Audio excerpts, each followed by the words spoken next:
This is a no BS guide to delivering websites to clients. No fluff, no jargon. Just real advice from someone who's done it hundreds of times.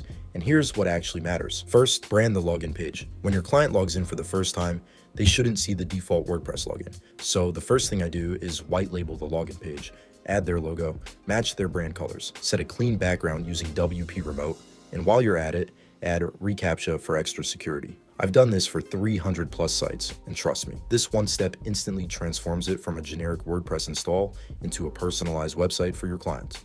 Second, clean the dashboard. Here's the problem. WordPress dashboards are a mess. Boxes everywhere, menus everywhere. Your client logs in and instantly thinks, what the hell is all this? So I strip it down. I use Dashboard Welcome for Elementor to build a clean, branded template, shortcuts to only what they need. And if you want a head start, the exact template I use is linked in the pinned comment below. Third, lockdown maintenance. Now comes the part nobody wants to think about, maintaining the site. Because once it's live, the real problems begin. Plugins clash, updates break things, malware sneaks in, and you can either juggle a dozen different tools to patch it all together or keep it simple. I use WP Remote. The free plan gives backups, staging, uptime monitoring. Premium adds a real-time firewall, instant malware removal, white label plugin, visual regression testing, the whole works. Fourth, add analytics. Clients don't just want a website, they want to know if it's working.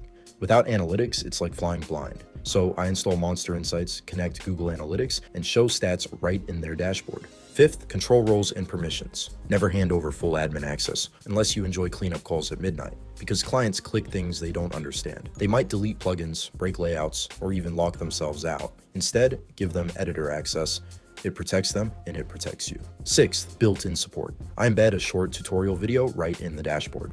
Then I add my contact info right below. No digging, no confusion, one click, they know how to reach me. Final step, the handover. Update the admin email to theirs. Then send a friendly email with the website URL, their login details, the tutorial video link, and your contact information. That's it. This is what a proper website handover looks like. Not just a finished site, but a branded, secure, client-friendly system. Something they're proud to log into and something you're proud to deliver.